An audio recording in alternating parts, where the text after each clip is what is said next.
Hi everyone, I'm Dad, I'm daughter. and we are. Dad and daughter Formula One duo. All right, so we took a week and a half off since the last race, right at the Hungarian Grand Prix, but it is the summer break, so everybody shuts down. Everybody should take a little bit of a break talking about Formula One, but I think it's time now that we talk about Formula One again. What do you think? Yes. Okay, so I thought it would be a good idea, and then you and I have gone back and forth a couple of times in terms of what we should do.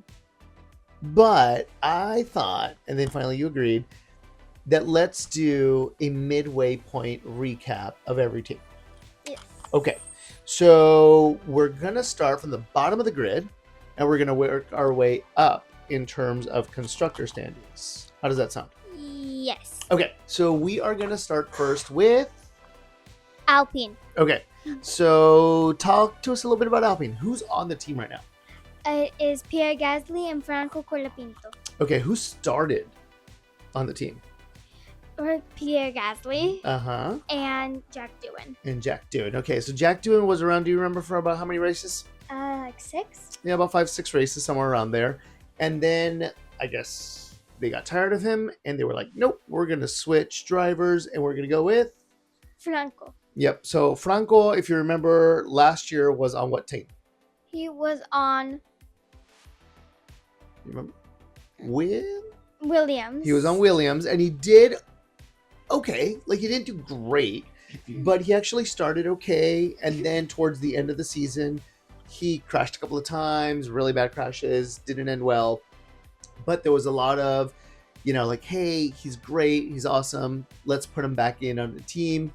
Alpine invested a lot of money in bringing him over and getting him out of his Williams contract to be a reserve driver, which then everybody kind of knew this is not good news for Jack.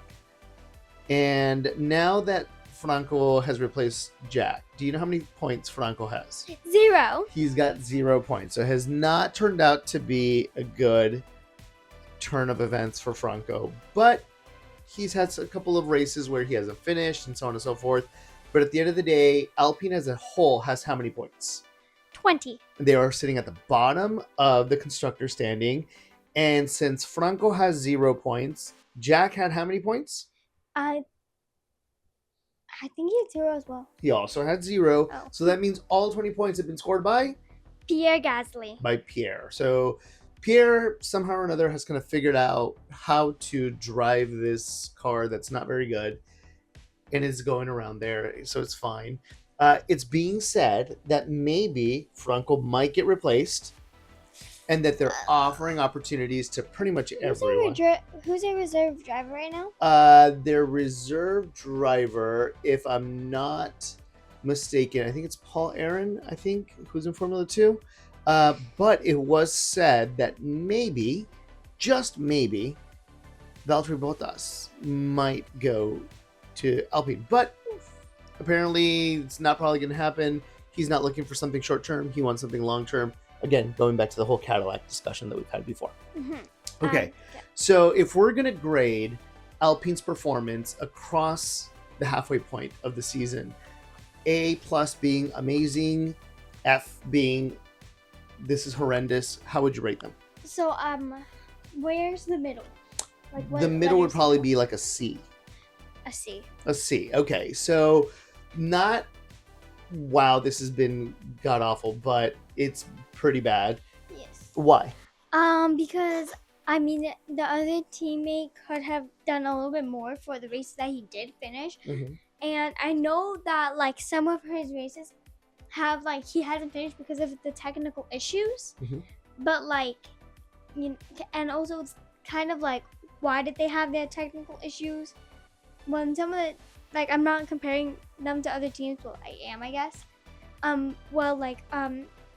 know that maybe they don't have the best engineers and all like that, but it's part of their team, and the team should focus on the cars. And Pierre hasn't had, he's had a couple of those problems, but he hasn't had a lot. He hasn't had the most of more than Franco. Yeah.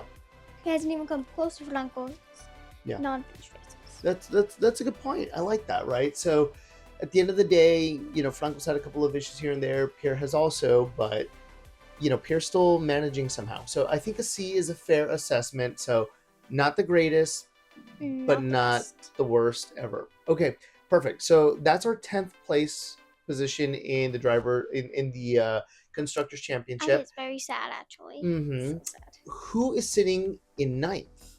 In ninth is Haas. Haas.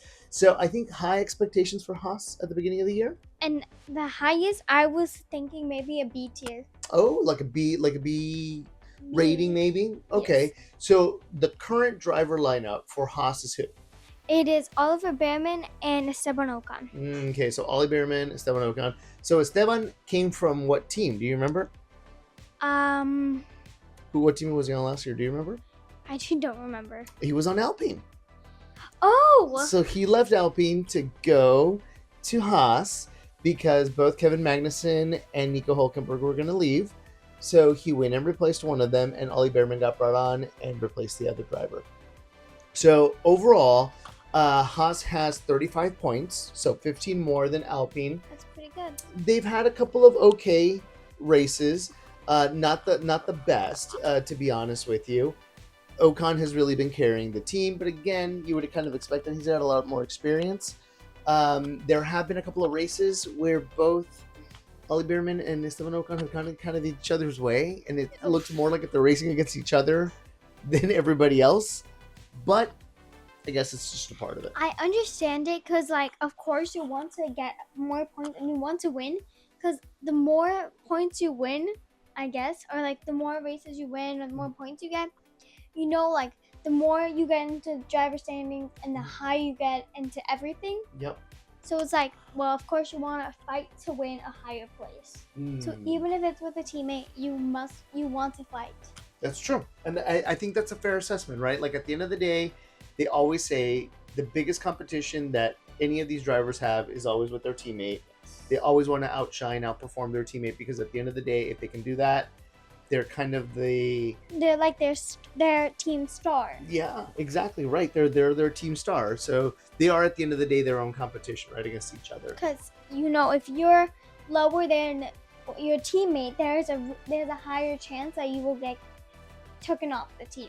That's true, right? So if you're not performing, the conversation always ends up then focused on you of why aren't you performing in comparison to your teammate? So very much like what's happening with Pierre Gasly and Franco, right? Like, hey, you're in the same car, Pierre's doing something, you're not. What do we need to do, right? Very, very interesting. Okay, that I like that, right? I like our discussion. Now this is going to be a little bit of a longer series, right? Since we are on our summer break with Formula One, so it's going to be important that we talk about each of the teams as we're going through. You know what we haven't said? What have we not said? So what tier have we had? Oh, what tier do you want Haas in? Oh, so like my rating of Haas. That's a good point. I forgot to do that. So my rating of Haas this season, I'm gonna say is like I'm gonna say it's like a C plus. A C plus. A C plus, because my expectations were that they were gonna do really well because they had this great lineup. Ollie had shown really amazing talent last year, filling in for Carlos Sainz at Ferrari in Saudi Arabia, and he had scored some points there. And then he had replaced Kevin Magnussen in one of the other races for Haas, and he scored points there. So I really thought that he would kind of be a little bit more in terms of a shining star. Not the best at the moment. And with Esteban, I really thought he's got experience, no more pressure of him having to fight with Pierre. And that's all he's doing. And I feel that there's still a little bit of that. But at the end of the day, I think that's Esteban's nature, that he likes to compete against his teammates as well. You know what I just realized? Yep. So Esteban Ocon has been leading the team a little bit more than Oliver, but Oliver, I'm gonna call him Ollie. I don't know why I'm calling him Oliver. Mm-hmm. Ollie is doing surprisingly well for a new driver, for a rookie, because he is also getting points for the team, and I wouldn't be surprised if in the next 5 years he's able to be as good as like Lando, Max. Really? You think so? So you think Ollie's got a chance? Like he has potential. He's got some potential. Interesting. I like that. Very interesting. So you would say out of all the rookies Do you feel that he's got the most potential? Yes. Interesting. All right. Okay. Well, Hmm. let's see. Who are all the rookies this year again? So we've got Ollie Behrman. Oops. Oh, there we go. We've got Ollie Behrman. We've got Isaac Hajar. We've got Gabriel Bortoleto.